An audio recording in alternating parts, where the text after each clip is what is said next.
Hello, and welcome back to Michelle and Mickey's Performance Playbook. Today, I think we are going to tackle something that's come to my attention fairly recently with my athletes, which is getting sick and what to do when we get sick. I know we've probably covered this already, but we're going to cover it again because I think it's always a good reminder, right? To know what are the protocols when you get sick. But you keep training? Do you pull it back? Do you tell your coach? Yes, if you do have a coach. If you're self-coach, like how do you navigate, especially if you're fairly close to your A race? So we'll talk a little bit about that, and then we'll also dive into what do we do to keep from getting sick? Sort of like how do we protect ourselves? Which I feel like COVID times were not that long ago, but yet I think that we've forgotten already, right? Like what we need to do to keep ourselves healthy, right? Like hand sanitizer, washing our hands, eating well, hydrating, maybe wearing a mask, right? If we're going to be traveling, if you're going to be around sick people, what do we do? Things like that. So, uh, yeah, so I'll just start us off. I've got several athletes sick, and I actually got an email from the company I work for saying, "Hey, there's a lot of flu going around. I've heard through the grapevine, a lot of people are sick." It's tough, right? It's tough. And one of my athletes got sick, not surprisingly. So she did Boston, did very well, had a great race. We talked about that. Took a 2 week recovery, and then let's see. Then she went to do some sailing. She's a Olympic hopeful sailor, very competitive, and that went okay. She was a little bit lethargic. She came back, was a little bit sniffly after that trip. Then turned around. She was only home for like 4 or 5 days, and then she decided to fly again to a wedding into Europe. And then after that one, she got really sick, and she only has about 4 or 5 days home before then she's flying again to back to Europe to do some more sailing and training. And so, yeah, I mean, in her situation, I mean, it's travel, right? Like it's like she Well, tried. and it's a reduced immune system, right? It From like is he just after ran, the, because yeah, a funny story, like my athlete that yeah, ran Boston also traveled also, after, also got yeah, sick. yeah. So I mean, I think she's it's, like better now. But yeah, I mean, so it was, I mean, for yeah, 3 weeks after your immune system, I think that would be the whole idea of like, that your immune system is tanked. Like whenever we have a big physical stress, like then that is taxing on all of the systems of our body that like our immune system included. And so I think that makes us more vulnerable. So when we do come into contact with the virus, so like if your immune system's super strong and healthy and you get on a plane and somebody next to you is coughing and sick, you may like you're exposed to it, but that doesn't necessarily mean that you will succumb to it. hmm But like after you've run a marathon, if you're yeah, sitting next to yeah, somebody who's sick, like you kind of you don't have a burr. yeah, I mean, you're going to get sick. Like it's like yeah. almost It's so inevitable. Yeah, it is. Absolutely. Yeah. And in her situation, it's a bummer. It's like she feels like Hmm. crap. And so then she tries to get going again and then she feels like crap. Right. And so it's just been this like on and off kind of bummer. And she really wants to get back to feeling good because she had such a great Boston. I'm sure your athlete did too. We talked about that. But and it sucks to feel sick for so long. But the reality is like you can't get back to training until you're 100%. I mean, you can train easy, right? Like if you're not vomiting and you're maybe you don't have a temperature. I always say if you have a temperature, maybe it's best to just rest. Really bad cough, right? Like you probably don't want to be training hard, easy spins is what I always recommend. So yeah, that's kind of just like we just have to navigate it, right? And try to take care of ourselves, better and get through it. I think that's like the scenario it sucks, right? But there's no A race, there's no race coming up. It's just like you're just in the dredges of like being sick and it just sucks. So that's one situation. The other one is another athlete that's about a month away from her big A race, and she's been sick a lot this year. Mostly, I would say most of the time, although I don't know if she would admit it, from her grandkids. She watches her grandkids for her kids, and I can't remember. I have to go back and look how many times she's been sick this year, but it's been a lot. I would say at least 3 or 4 times since January. And so we were just getting to the point where she was feeling good. Like she was like, okay, I'm feeling like I'm back on it, right? Like my runs are feeling good. I had planned out a week of like some race tempo efforts and above, right? Like bringing in some intensity because we're finally there. Like we're healthy, we're consistent, everything's going well, and then boom, sick again. And it's like and the reality is that really sucks, right? Because we basically are not going to get that race tempo efforts in. I know she wants them, and she's like, "I'm healthy, I'm ready." you're not, right? Like, you're just fooling yourself because she's kind of type A. Like, we'll do, if the, like, for example, I had a swim on there when I had the week built before I knew she got sick. As soon as I knew she was sick, I pulled it all off. But she had somehow, I don't know if it like downloads to a watch or something, but some of my athletes can still do the workout, even though it's not in training peak. So I think it's that downloading somewhere. And so she went ahead and did the swim.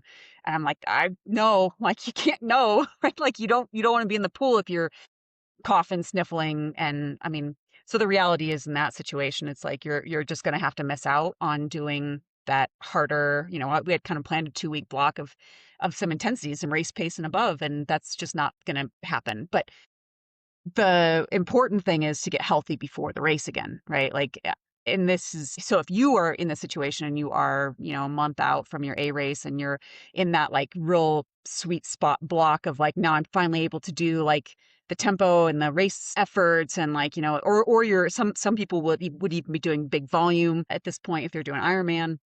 And you just I would say no, like, you shouldn't do it. Yeah, you should pull it back and do easy workouts, if at all. I mean, you might be better to just rest for several days, depending on how sick you are. Get back into some easy aerobic work, for probably a week or 2, and then maybe pepper in a little bit of some neuromuscular work, right? Through that as you feel good.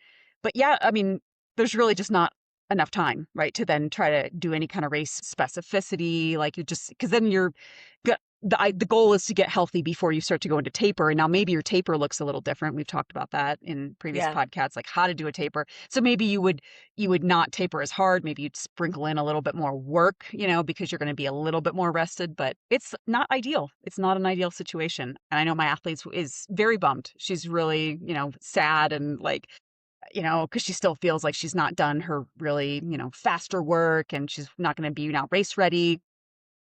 The reality is like, you got sick, so you have to accept that, because not accepting it and continue to train through or train hard, train big volume, train intensity, either will delay the sickness and or wind up with like pneumonia. Right? Well, I didn't have an athlete. It was called actually, yeah, past coach that, trained through, right, then raced sick and then came down with pneumonia. Right. So it's not to be taken lightly, especially when you're doing really long stuff or you're doing a cold event, right? You're doing something with very cold water, right? Or really cold race conditions. Um, Dicey situation. So yeah, what do you tell your athletes when they come to you crying that they are sick? And but I want to keep training. What are your what do you tell Yeah. them? Um, so like, yeah, my go-to advice, and it's kind of, I mean, there's athletes, I've said this so much that like there's athletes that are like, I ate all the greens, Michelle. It's like my first thing is I was like, Right, eat right. greens, right? Like, because like Yep. the way that I think in a big, like I like to think in big picture ways, and I think in like a systems way Mhm. of thinking, and I'm looking for root causes, right? Instead of like trying to put a band-aid on a symptom. Like I'm trying, like, so I don't recommend like taking painkillers or Oh, yeah, decongestants, no. or like, I mean, No. maybe a decongestant at night if you like need it to sleep because it'll help you sleep. Like that would be the only scenario where I would recommend that. Or maybe if you're like in school and I don't know, it's just like you have to have it to get through the day. But like what I Right, wouldn't do is be like, take that decongestant so that you could go for the run, or like right. take a painkiller so that you can like fool yourself. Like, I'm into obviously like listen to your body and like let's do what we need to do to support your body system. And so, yeah, I tend to think in terms of like, how do you support your immune system? Like, your body, like in a big picture way, your body always wants to heal itself, right? Like it's always going for like a healthy homeostasis. Like that's what all of our bodies want to do. And then it's our job to provide the right environment so that our body can do what it wants to be doing, and it wants to be healthy. And so I'm like, what kind of environment then does this body need? And it's like, well, it needs adequate rest, right? So I'm always like, do not get up early and go, try to exercise or train like when you're sick. Like your body, your immune system wants and needs sleep so it can recover. And then the other thing is, I think it needs the building blocks to do whatever repair processes it needs. And like so I always say greens, but like what I really mean is like any food that is like natural, if it grew in the ground, like if it grew, it likely has micronutrients that are good for your whole body system, and your body will figure out how to best use those micronutrients if you give them, give it the micronutrients. So I'm like, eat more greens. And it is actually sort of funny when like an athlete will come to me who I've coached like for a long time.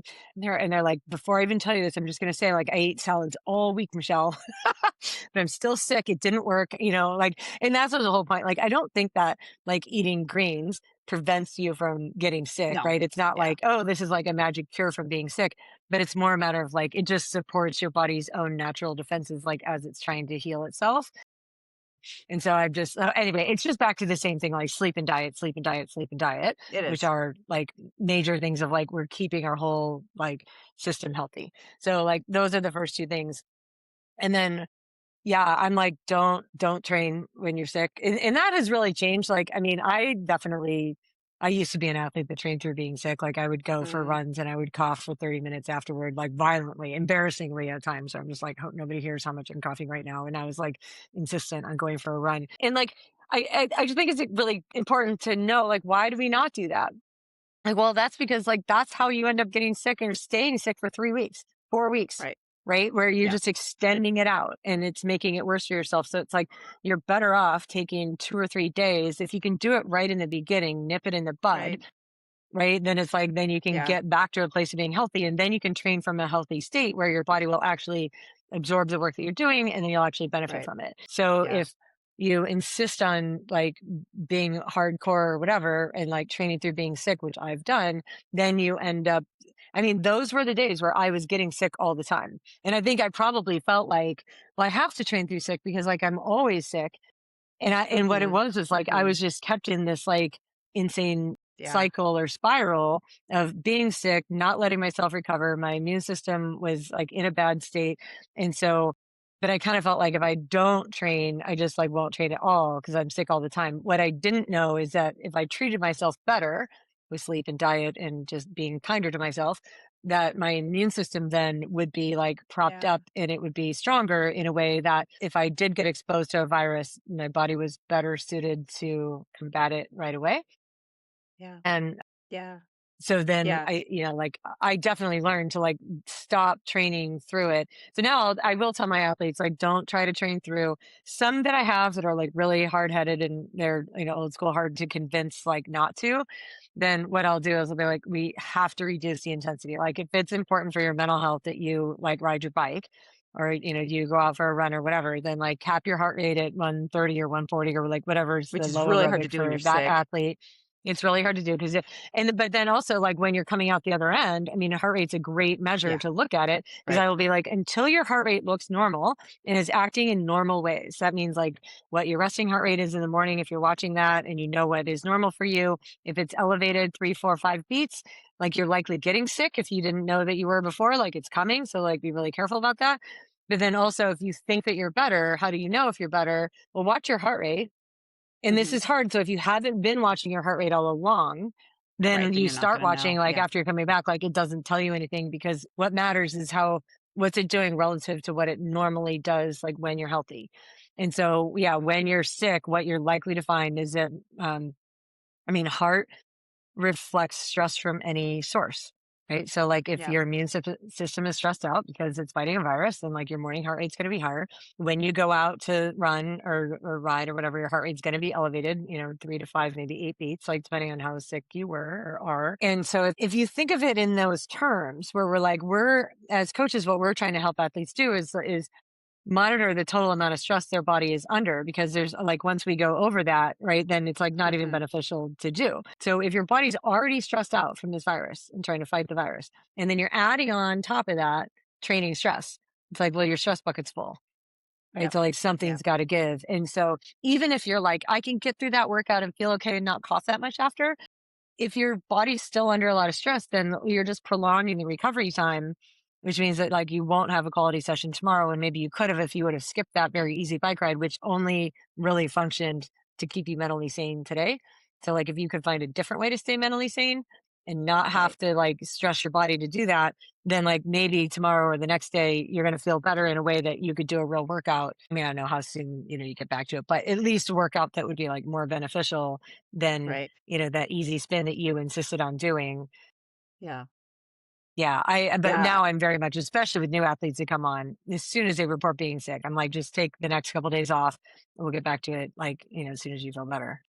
Yeah, yeah. Yeah, my protocol is usually a easy spin, anywhere from, like, 30 to 40 minutes, zone 1. Like, and I Hmm. give them uh, either well, I say you can go by power or heart rate. I encourage all my athletes to go by heart rate too, but usually zone 1, they can mostly keep it there. And what I did learn from Lucho is that for certain types of sickness, obviously if it's stomach flu, most people don't want Yeah. to train through stomach flu. They're actually like, Yep. okay, we're good. Yep. We're gonna not train. But like the colds and the, coughs and the sinus infections and the just feeling like crud, like, oh, I can still train, so I'll give them is an easy spin. And Lucho actually had me I never did this before, but I don't know if you ever did this with him, but bundle up to so even if Hmm. you don't, so this is you don't actually have a temperature, you're not running a fever. If you are running a fever, I wouldn't recommend this, but this is kind of more for colds that you're not running a fever. But bundle up, put tights on. So this is for a trainer ride. You put your tights on, your sweatshirt on, maybe even put a beanie on. Hydrate. Bring two, like you're gonna ride for 45 minutes. 2 bottles of water, maybe some electrolytes in there, and zone 1, maybe into low zone 2, right? And you just would like sweat it out, sweat it. So you simulate a temperature. And I actually think that did help me. I think it did help my Hmm. recovery. But I mean, it was super easy. My heart rate was a little bit elevated because I was so warm, but I was working up a really good sweat. And usually I feel mentally better. And I do think that doing that for several days, if I had a really bad cold, I think helped. I never tried to train big though when I was cold, when I had a cold or, sickness. And for like knock on wood, but this is because of my life. I'm not sick that often because I You don't also have don't kids, interact with other right? humans. So, I don't. I'm a hermit, so I'm good. That being said, I did when I had to travel a lot, I would get sick more, and almost always after coming back. I'm pretty sure that I got really sick coming back from Dubai in early 2020, and this is just as COVID was hitting the news of like and everyone was sick in Dubai. I go to the gym. I actually left the gym early because there was people there just coughing and hacking. And I was watching the news on the television. It's like, yeah, COVID's, taking over Asia, right? I think I'm going to go back to my room now. Anyways, that's an aside. But I sometimes wonder if I actually had come back with COVID after that big trip. mm, But I digress. Traveling, I definitely have gotten pretty sick during big travel or after big travel.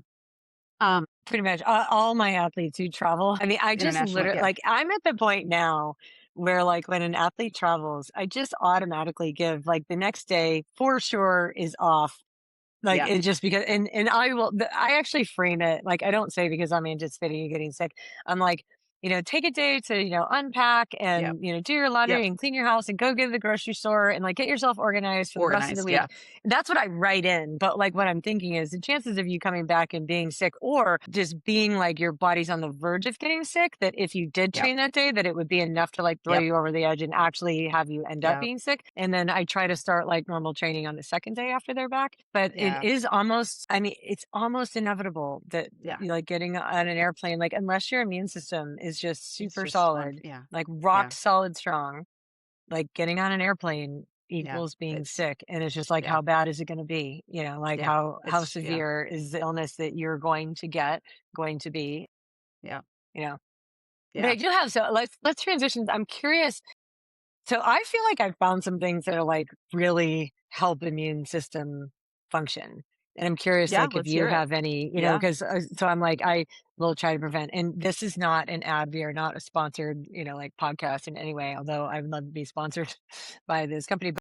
But it was a couple of years ago that I started taking this like Armra colostrum, right? And it's like MRA, I think, and the second R is like backwards in their logo. And it's colostrum, which is like, it sounds gross. And like, I remember hearing about colostrum like 10, 15 years ago, and I was like, that's like that's kind really of disgusting. Like, I'm not from good. cows or whatever. And I was like, that's gross. I'm not doing that. But I'd heard that it was good for the immune system. And then, like, at some point, I was like, I feel like I'm just going to go ahead and try this. So it comes in like just a little powder thing. It doesn't taste great, but if you mix it with something, like, you could put it in yogurt and like, you wouldn't even know that it was in there. But I started taking like just one little scoop a day, and it's hard to tell. This is like a product that it's hard to tell if it's working because like if it's working, you're just not getting sick, right? But like you don't Yeah, actually right, know if you're like, how exposed to right. viruses you were. But there were several incidences in the first year that I was taking that stuff where I know that a virus came through my house because my daughter and my husband both got sick, right? And I didn't. And like Yeah. that happened a couple times. And like the second or third time it happened, I was like, okay, this is the Mhm. second time that both of you have been sick and I have not.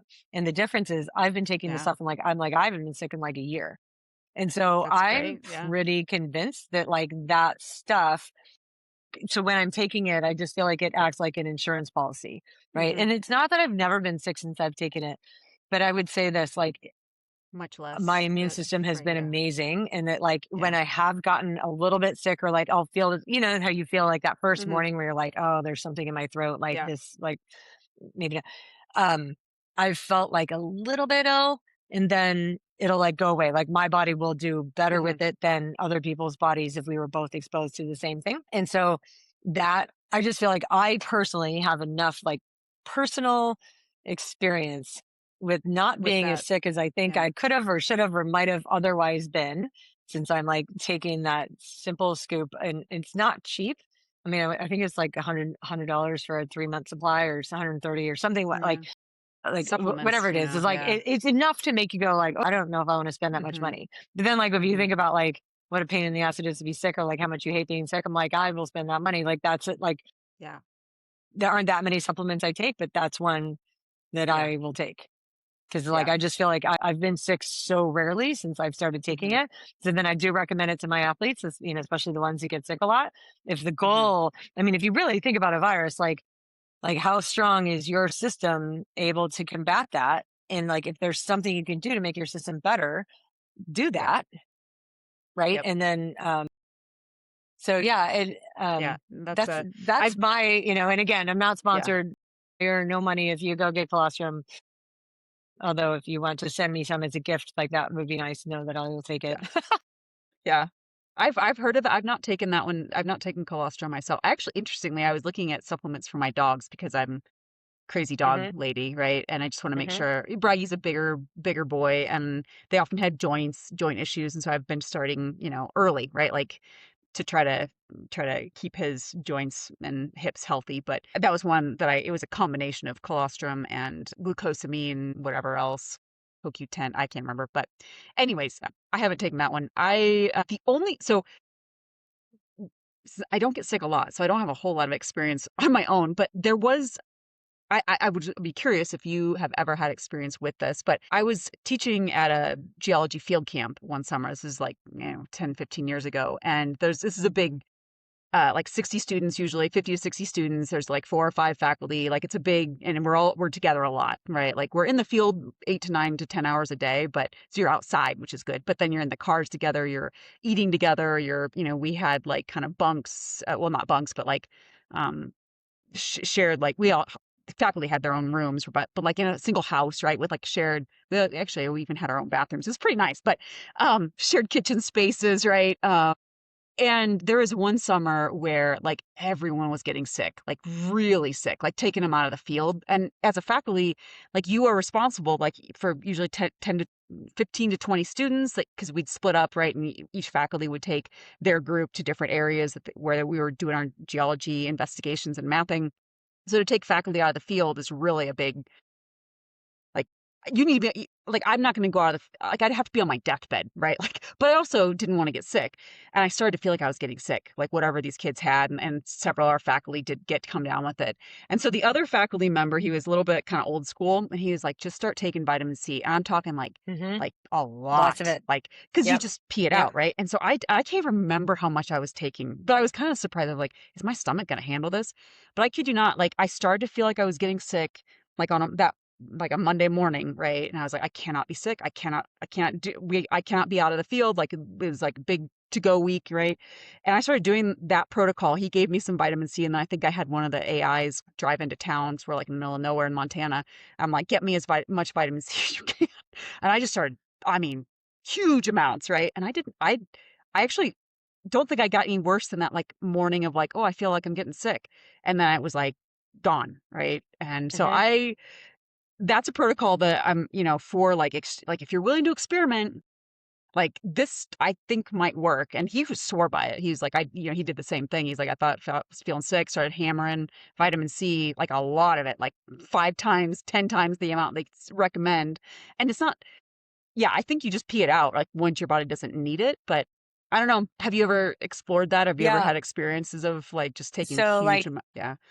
and maybe it doesn't matter, but like the I don't know if it was research or a study or it was like the information that I read was a specific type of vitamin C. It was like a liposomal vitamin Okay. C, which was like it was somehow formulated so that like your fat cells would take it up or like Okay. something. I don't remember exactly now like why it was that particular like type of vitamin C, but Hmm.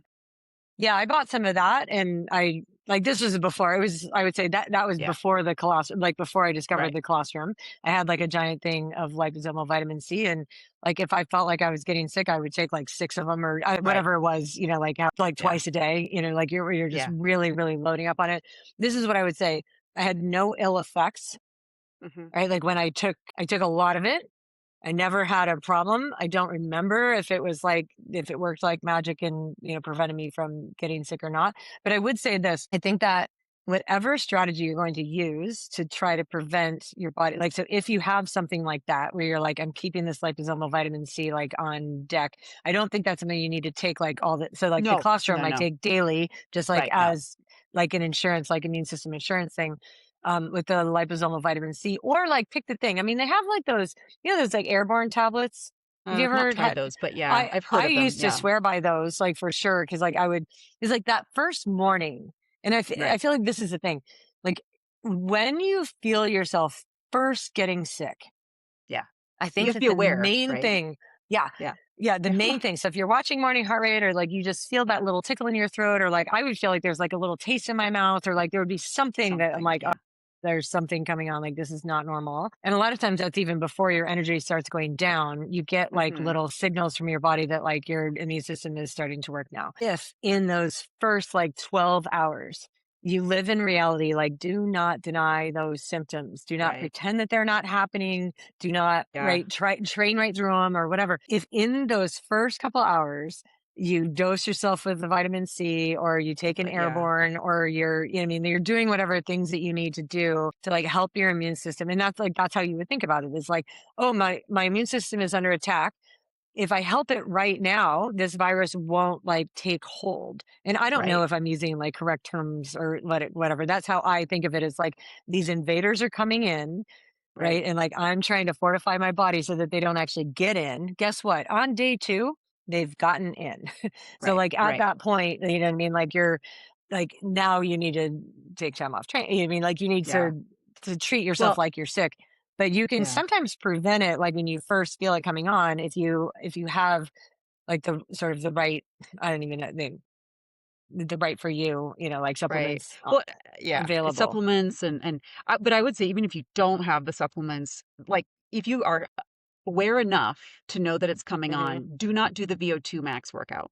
Do not do the My god, track no. workout. Because No, again, and my you same will make athlete it worse. Yes. who's sick, yeah, I mean, it's like now some of my athletes, some athletes say, I didn't know. I didn't know, but I'm like, did you know really? I mean, like really? I mean, Because I you were like couldn't do a VO2 super, max workout if my immune system was, you know what I mean? Like, because the thing is, your heart rate's going to be elevated by 8 beats, like just as you're warming up. Like, whatever your right, normal warm up heart rate is, right, it's going to be 8 beats higher, if your right. body's fighting a virus. Yeah, but almost a net like for sure. If you're like you wake up, you're like, oh yeah, I feel a little something like, and then you're like, but I'm still gonna go ahead and go do my really hard workout. That's like it's like taking your immune system and Hmm. like whacking it, right? Like you're like, I'm not gonna Hmm. help you at all, and now the virus Hmm. has like more pathways to take hold. So the best thing to do in that situation is like, I'm not sure, but load yourself up, swap it for an easy spin or an like super easy run if the conditions are conducive and push that workout down the road a couple of days. Tell your coach or just you manually move it. And, maybe if it all goes well, you have diverted the bug, right? You put up the barriers and the virus is now going to move along. And so then you can do that workout. My athletes that almost always like do the hard workout and they're sick for like 2 weeks. It's like, well, I mean, I'm not gonna say if you hadn't done that workout, you wouldn't have gotten sick anyways, but also You because sometimes probably it made is it just worse though.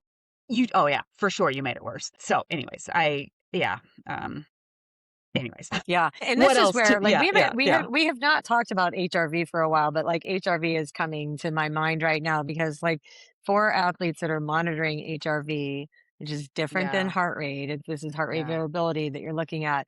If you know what your normal HRV score yeah. is, HRV will be the first indicator that you are about to get sick, and it is eerily Yeah, accurate. I mean, it's very, absolutely. very accurate. Yeah, You will see a drop in your HRV before you feel any symptoms at all. And so, like, if you're watching your HRV and you see the drop coming or you see the mhm, drop happening, you're like, uh oh, something's up. Now, it doesn't necessarily mean that you're going to get sick, right? I mean, because it could right, drop for other reasons. But if it sure, has yep, dropped and you're regular and good about measuring and you feel like you know what your normal baseline is, taking that seriously and whatever it is, just don't do anything extra stressful that day because what that's indicating is that your body's not ready to take on more stress. yeah, It's not yeah, ready to I mean, you can apply stress on those days. Like I know you can because I've done it before. And yeah, it can even kind of like go okay, but what happens is like what you're doing is you're screwing yourself for the future, right? Like you can do the hard workout, but you're not going to recover from the hard workout. Like your body's not ready to do that when your HRV is low and in the gutter.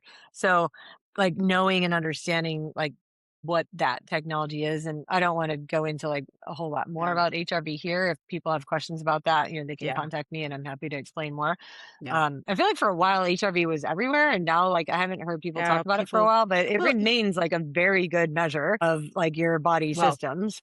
only though, only and this is why I think there's been a little bit of a drop off, and this is my just my opinion because I'm not following it. Well, I mean, I still follow it pretty closely, but I think so a lot of the watches, right, like Garmin, like my Garmin, right? Like if you wear Mhm. your Garmin at night, like it's gonna give you your readiness score, your HRV, and it's totally crap, right? Like those scores might mean some What you mean our but zone's like been flooded with bullshit and now we don't right. know what to believe? No, we don't know. And so Oh, say it people are like, isn't well, I true. don't, yeah. My athletes that do go off, right. They're like, well, but I said it was ready. Or, I'm like, no, go to get the HRV app. You sit down, you Mhm. have to have the routine. And it's really like, same time every morning, right? Either you get up, you Mhm. go pee, come back, sit down, rest yourself, take your HRV, right? Like that is the measurement. It's not the tracking over. I mean, tracking your HRV overnight has more to do with if you, well, I mean, alcohol can also affect your resting good data point. But essentially, I think all that data is absolutely crap. Like I think that even, who's the Marco Altini, who's like the big HRV guy, he did a great Substack article on like the differences and like what it means. But if you are interested, you need to download the HRV for training app. Is that what it's called? Or I have two of them That's on there. yeah. The 4 HRV with the for number train 4. for with the number four. That is the way you want. Don't listen to your Garmin. Don't listen to your whatever. I mean, the I Aura do think Ring. I felt The Aura Ring Aura is Ring was reasonably is accurate. Like reasonable. Yeah, but it's still giving you overnight, which I think he would say if you really want accurate, like to train data, like if you're, wanting to know your readiness or how, if you are getting sick or overtrained, that you maybe want the Aura Ring and doing this every morning, very controlled reading, and that will give you the information. Now, interestingly, yeah, when I had my Aura Ring, when I got my parents brought me COVID for Christmas a couple years ago. Yeah, I mean, I knew I was getting sick. I mean, I was really sick. But the mhm. next morning after woke, I mean, I had the lowest HRV reading I've ever seen in my life. I was like, oh my good God, like, yeah, I'm really, really sick. So, um, I saw that. yeah, I was yeah, having a lot of my athletes were monitoring HRV at the time, and that's how I mean, I'm saying how we yeah, diagnosed COVID, but like, but I mean, it was a giant oh, sign because like huge, just about everybody got it at some point, like within the year.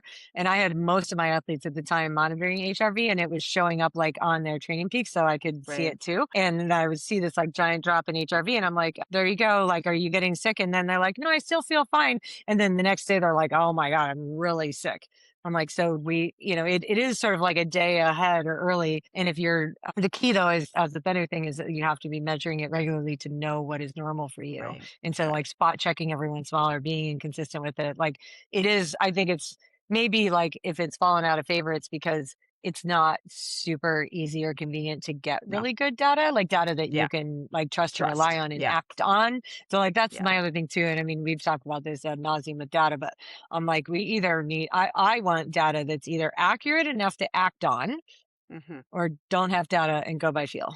Right. yeah, But I like agree, faulty yeah, data is like the bane. I the hate worst, faulty yeah. data. He's like, you're going to Yeah. make poor, like, if you're going to make decisions on that data and what it's telling Yeah. you instead of what your body's telling you, then it better be accurate. Yeah, HRV can be wildly off, and it's easy to manipulate, as I also know. Right. It's Yeah, we totally talked about, manipulated. yeah. Yeah. HRV. Yeah. Oh boy. So, I Anyway. think another good, a good measure really is like you're not feeling great. You get on the bike, you're like, oh, I got this VO2 Hmm. max. Boy, my heart rate's really high and I'm starting to feel like that's a great sign. Like if you're in your warm up and your heart rate is just skyrocketing, like you're probably getting sick. So it's better to just spin easy and not do the session. Now, a lot of athletes are like, well, but I would just go by power. Anyways, Yeah. I won't go. We Yeah. The won't heart go rate into thing is. my diatribe on heart rate, but why it's probably more meaningful. It is more meaningful in my opinion, It but is more meaningful. We're in yeah, agreement. yeah. Yeah. What else? What else do you have to try to keep from getting sick? I have another couple ideas. What I've seen over the years, right, of people that get sick a lot. Yeah. So, Well, here's good. the thing Yeah. about you too. Like, so when you told your story about like being out in the field and like not feeling like you could take any time off, this is like a personal story for me. But I also have athletes that are like currently in the same boat and are exhibiting the same patterns. And so specifically with teachers. So like I Mm, was an elementary school teacher for 5 years, like back in the late 90s, early 2000s. And I noticed a pattern where every Christmas break, every spring yeah. break, in the first week of every summer break, like I was sick, like it was like clockwork, right? I did not Mhm. get sick. And I remember just being really frustrated about that because I was like, I'm never sick, you know, like when I'm actually Mhm. teaching, but like I'm sick every break, I'm sick. And, I see that pattern too, like with the school teachers that I work with, like Mhm. they manage to make it like through the semester or however many weeks they need to go, they're in the classroom teaching. And then as soon as the break hits, boom, they're sick. And I do have a theory on that, that it's like there is some sort of like, I don't know, Yeah. like component, our bodies are amazing and like the way that they compensate. I mean, obviously, there are some viruses that are going to break through, and even if you mentally decide that like you cannot be sick, but during like really high stress times, and so this might be like I don't know if like cortisol is involved or something, but like when you're in a high stakes, high stress situation in your life where you're like, I have to perform right now, like I Mhm. have to be able to do this thing. Mhm. And you're taking care of kids, or you're taking care of your parents, or you're just doing something that's very meaningful to you. And then it's like, yeah, I don't know how it works. I don't know what the mechanism is, Yeah. but your body is managing somehow to stave off like that illness. And then as soon as you get a break, or as soon as your body recognizes that, like, oh, you're on a break, then it'll be like, oh, okay, let's do all the repair processes. And it like lets down and the virus comes in Mhm. and your immune system goes nuts. And like, I've even seen that too. And I think we've talked about this before during like a big Ironman build. Yeah. If like 2 weeks out, you Right. mentally decide, I did all the big training, I'm on taper now, it's Right. easy street from here on out. I've done that before too. And you're like, as soon as I decide that it's rest time, sick the next day. And so then I learned, I'm like, okay, so even though I am like tapering right now, like I can't mentally decide that I'm in like rest recovery mode because like then I feel like I'm opening the door to getting sick. So and here's the thing, I don't think that that process is healthy, right? Like, I don't think that living in this state of like it's almost like you're in a state of emergency where I can't get sick, can't get sick, can't get sick. So if your life is set up Is like such that you feel like it's imperative that I'm not sick, like I have to be able to perform all the time, then like the high stress state that you're living in is not actually healthy for you, and your body's letting you know every single time, because like if you get sick every time that you have an opportunity to take a break, then that means that your daily life is too stressful. yeah, And like I I'm would sorry to agree. be the bearer Yeah. of bad news there, but like I've Yeah. lived that, and so I feel like I can like speak from experience, and I'm watching other athletes do it too. And it's like, so finding a way to bring in more downtime, more recovery during those periods of high stress where you have a lot going on is likely going to benefit you in the future, meaning that like at some point you'll have a spring break, or you'll have a break and you won't spend it being in bed sick, Yeah. right? No, Because your body's just healthier yeah. overall. Yeah. Yeah. I completely agree. Yeah, even my athletes that I don't know if it's quite like that. Well, no, I mean, I'll just use some of the phrases that I hear.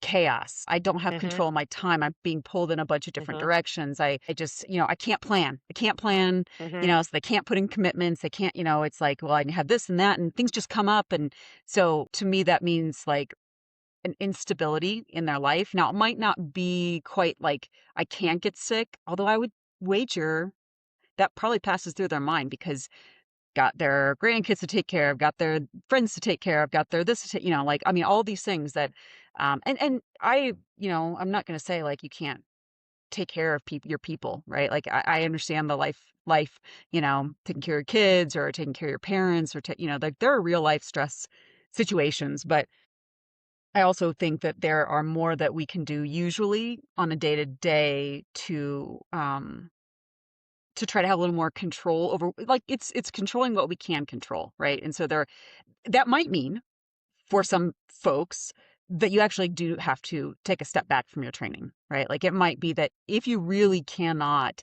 say no, or your kids are very young, so you just, you're not sleeping because they're sick and they're in preschool. And so you're always, I mean, people are vectors for viruses too, and young kids Yes, especially, right? totally. Yep, So, yep. but that's just the reality. You do the best you can. But yeah, I still think there's an element of I just think I don't wanna say overwhelm. I mean, the phrase I hear is like chaos, right? Like, they're not able to plan their day at all, and so I can't put myself in their shoes to say whether this is, how much control they have versus they're just unwilling to say no. They're unwilling to say like, Yeah, this is that my part. time and, I need to do this first and then I can do that. Or, can we work something else out, right? Where I'm not going to just, but I love my athletes because they're amazing people. And I know that they drop everything I mean, like most of my athletes, I think they don't prioritize themselves. And this is going to make me sound like kind of,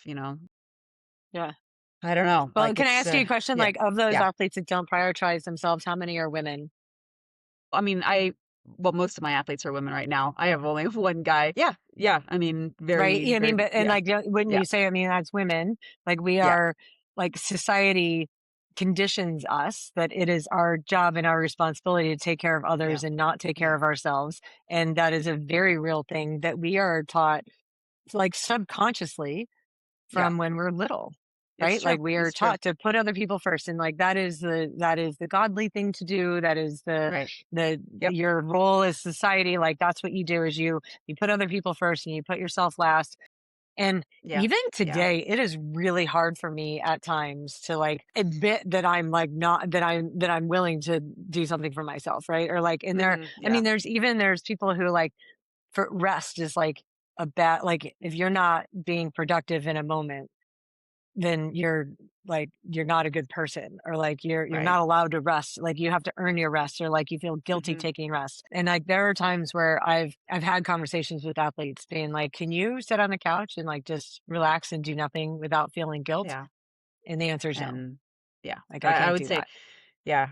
I always say even my guy, my dude athlete, I would put I think he commonly gets waylaid by family.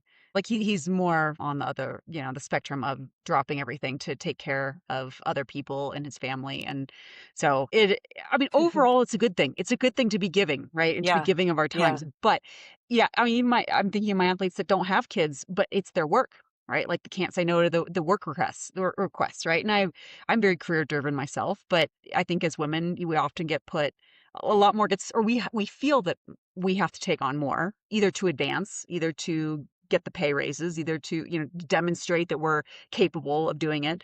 So I think even if it's not family related or friend related, there's like a real draw in terms of career and, feeling like you have to go above and beyond. And the reality is sometimes you do because It's the yeah, I was gonna be biases are like, it's not also even like real. we're imagining that, like it's Yeah, actually true. right. So We yeah, do have it to be is. better. Yeah, we do. And sometimes even if we're like leaps and bounds better, we're still gonna lose to a Mhm. convict. So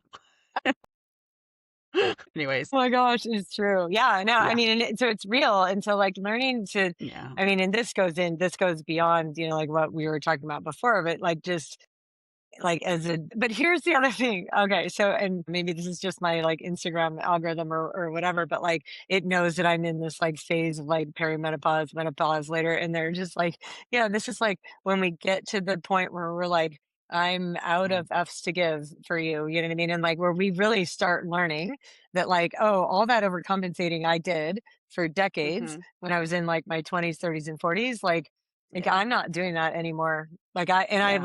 I don't feel bad about it. I don't feel guilty about it. I'm like, I don't know if that was like Yeah. estrogen, so like Right. I said that like society conditions us, but it also like might have been hormones. And so like, have you seen Yeah. that? What's her name? I think it might be Wanda Sykes. There's a comedian. I'm pretty sure it was Wanda Yeah, Sykes, yeah, but it yeah, could be yeah, somebody yeah. else, where she was talking about like how estrogen, or like going through menopause, and how like after we go through menopause and like we are lacking in estrogen, and like, and she goes, really what happens is like we're just becoming a man. She's like, we don't care anymore. You know what I mean? Like Yeah. estrogen was like the hormone that like The whole made us made like you yeah. care, and like made us the caregiver, and made us do all the things. And then it's like that starts going away and in menopause, and you're like, all of a sudden, like I can totally say no to that. I'm not interested. And like I Yeah. don't feel guilty. I don't feel just like Yeah. whatever. Like I'm going to take care of myself at this point. Like I've been through all the lessons. I've seen what happens when I don't. And like at this point, I'm over it.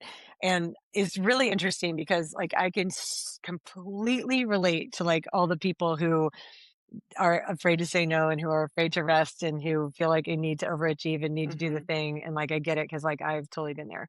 And I mean, to some degree I'm there right now, but like I'd even say that right now, even then, all the things I'm doing, I'm doing for myself. I'm not doing for other people. Right. So like I'm currently in a stage of like high stress overachieving.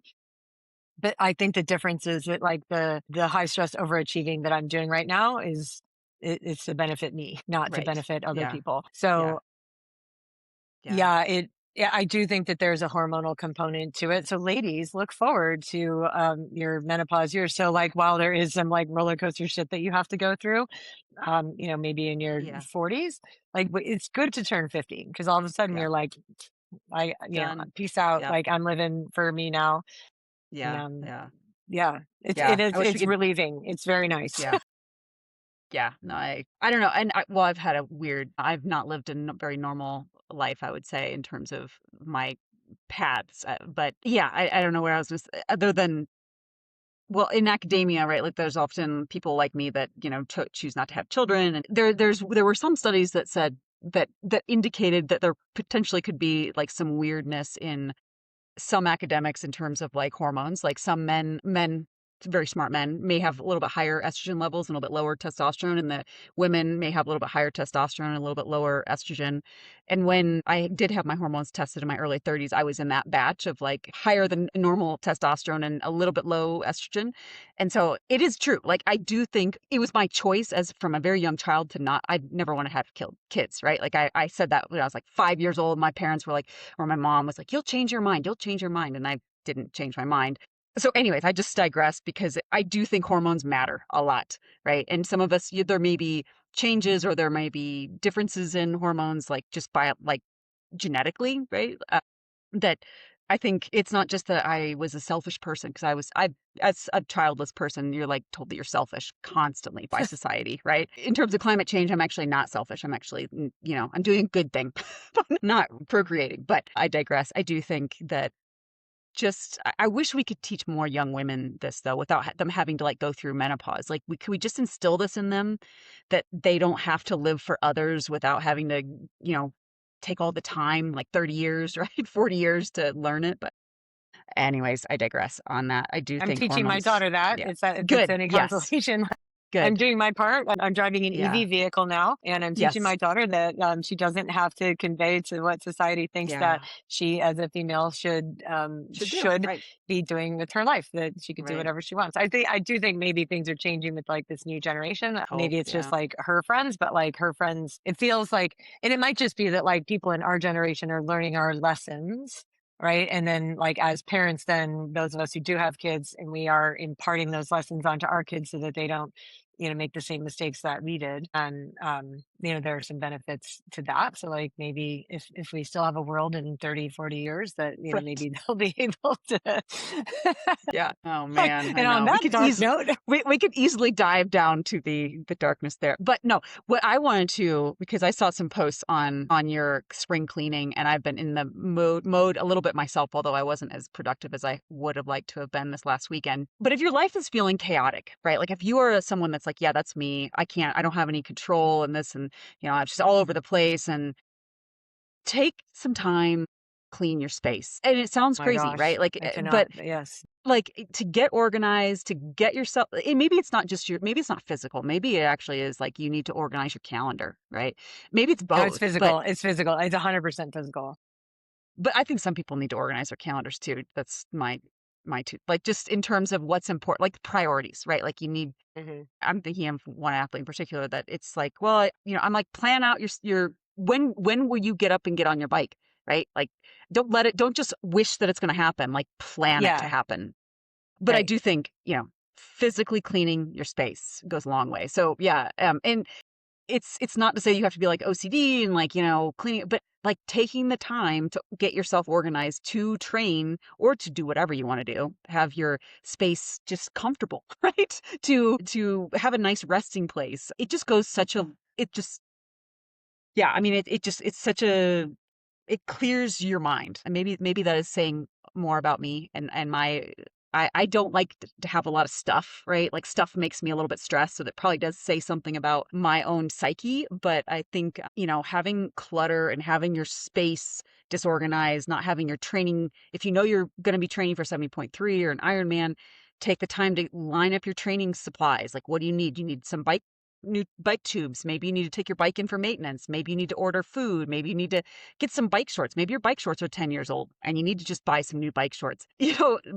I'm digressing, but these are the things that I've heard from multiple athletes and across the board. Maybe not all that those just for one athlete, but it's spring and it's time to clean. So, and I know you've how many trips to the dump? You said you've taken 7 or 7. so. Yeah. So I've taken that's 7 trips awesome. in the dump. It must just be Yeah, so like, it is yeah. it like, and this is something that, I mean, I've wanted and I've known.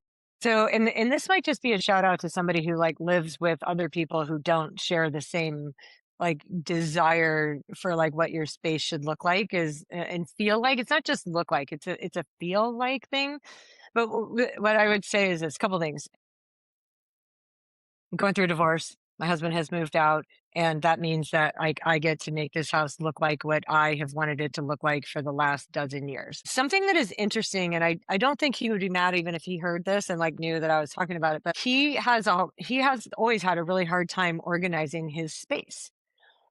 And like, so his physical space, his office, his car, his space, and consequently, like, I think his brain also, he has a hard time at times like prioritizing tasks or staying on task or focusing on something, finishing a task all the way through. Like he'll start one and then not finish it. And we talked about this. I'm like, maybe you have some like ADD or ADHD. And here's the thing: I don't know. I'm not a mental health expert in this way, and so like I'm just going to share what I've observed. This is not like clinical diagnoses, but I would put my daughter in the same category where like both of them have a really hard time organizing their physical space. They also both have a hard time like showing up on time to an appointment or like getting ready in a short amount of time or starting a task and then finishing it all the way through. Those things. So I don't know if it's like there's a ADHD brain that has a hard time then organizing the physical space that, or if it's the when your physical space is not organized, then your brain. So I can just speak for me. I don't think that I have ADHD at all. And it is imperative for me to function the way that I know my brain can, that my physical space needs to be clear and organized and not cluttered. And Yeah. so for the last like 12 years or so, actually the last 17 years, I suppose, but like in the last 12, like worse, like I've been living with excessive clutter and feeling like I couldn't really clean it because like the people I was living with didn't really want it to look different. Like this is what they wanted it to look like. And I felt like I couldn't really clean it. Like not that I'd get in trouble, but like I just felt like I was creating tension Tension. Yeah. if I threw things away. It was like, why'd you throw that away? Like we might have needed that one day, or like, or Yeah. maybe somebody else might have needed that one day. And I'm like, we've had this for 10 years. Like we didn't even know we had it. Like we don't need it. Right. Like maybe Hmm. so like we take things to Goodwill, take things to the dump, like, filling up the garbage cans. But like I can say that the amount of cleaning that I've done in the last 2 weeks is like literally just clearing out space. And like in my mind, I've always known what I've known is that like I want peace. And for me, like having space feels peaceful and having my space clean and organized And like, and it's really important to me that like sometimes there's space and it's empty space. And just because it's empty space doesn't need to, Does we need not to mean put yeah. something there, right? You know what I Yeah. mean? Versus like not everybody believes that, right? Like, oh, it's empty. We have space for that. We don't have to get rid of it because we have space for it. Like, yeah, but then now our space is cluttered and we have, you know, like lots of stuff around. But like in my cleaning and organizing, I literally like now there's like a home for all the things, right? So like, oh, there's excess paint. So the paint is like all together now, like in the same place, right? Like all of our screwdrivers are together, like in the same drawer. All of our, right. It's like Yeah. I've gone through every drawer, every cabinet, every closet, Must be so and yes, yeah, like I'm over I'm I'm overperforming right now in those areas, and I hope I don't get sick at the end of this. I totally might at some point when the yeah. house is done. I'm gonna Yeah. lay down and be like, oh, okay, now I can get sick. But genuinely, it helps me perform at all the things I'm trying to do because my head is more clear. I'm able to focus better, and then I can like finish a task better.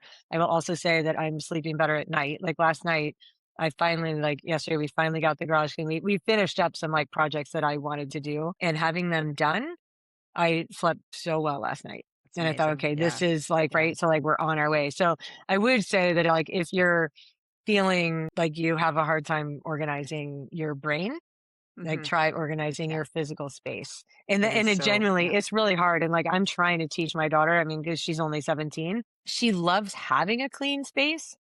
She has a really hard time keeping a clean space. And I do think that there may be like some ADHD happening for her. Like I do think that her brain likely works differently than mine. Mhm. Mhm. Like when I get on a roll cleaning, it's almost hard It's to make me stop.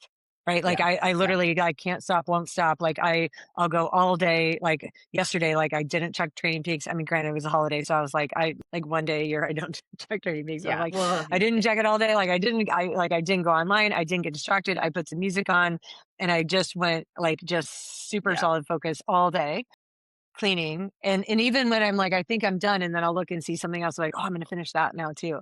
And it's like finishing the task has become like the thing that makes me feel really good.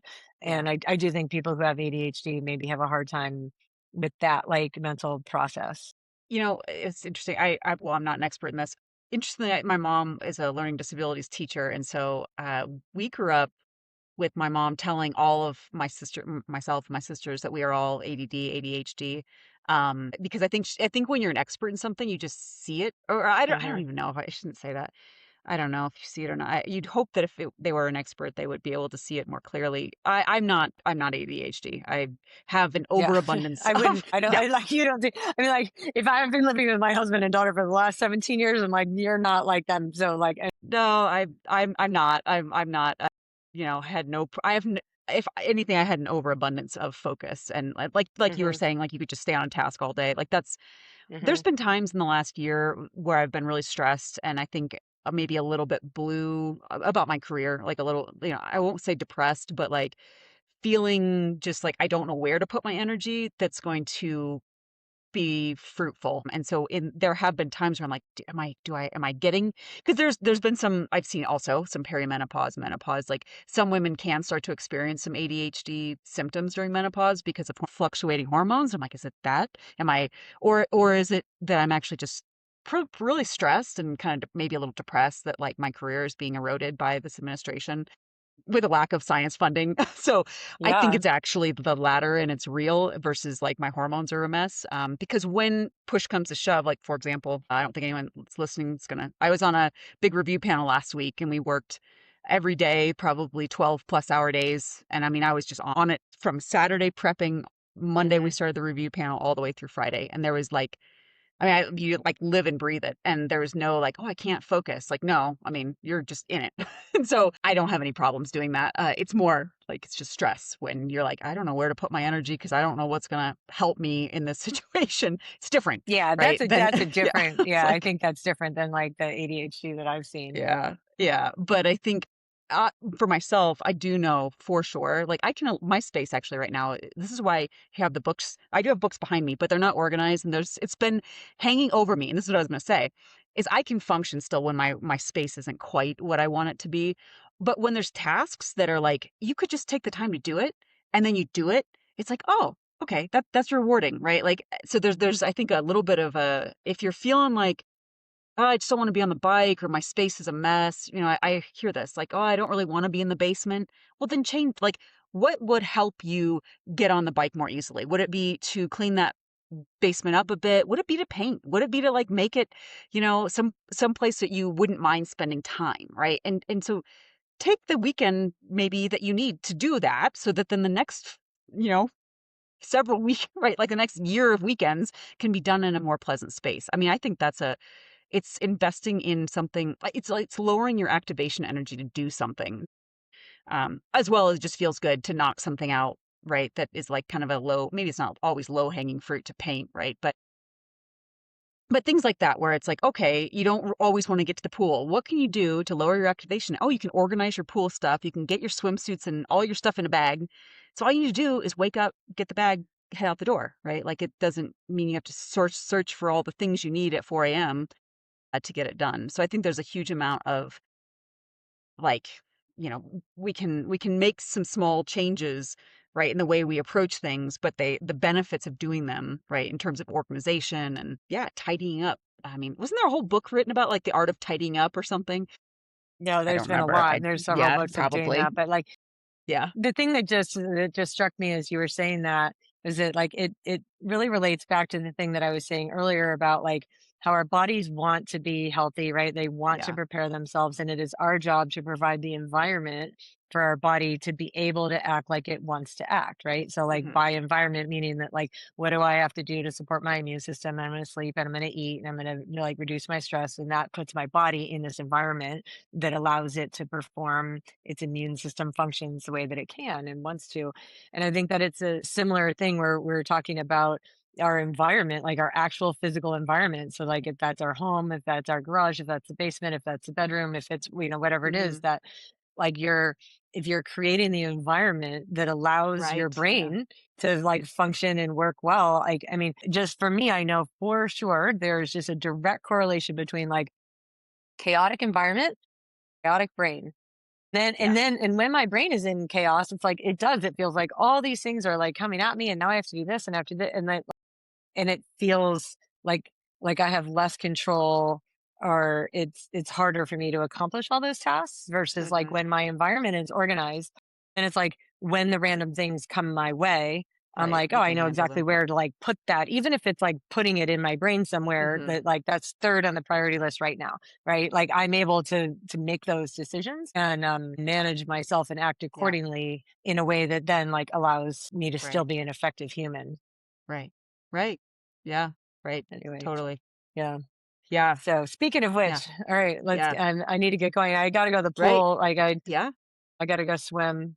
Couldn't swim this morning because something came up, but I'm going Right. to make myself swim later. Good. Awesome. Well, it was a great conversation. We will come up with another topic for next time. And yeah, I don't have anything else to add. So it was great to talk to you, Michelle, as always. Yeah, thanks. Yeah, all right. Take care. Okay. All right, bye.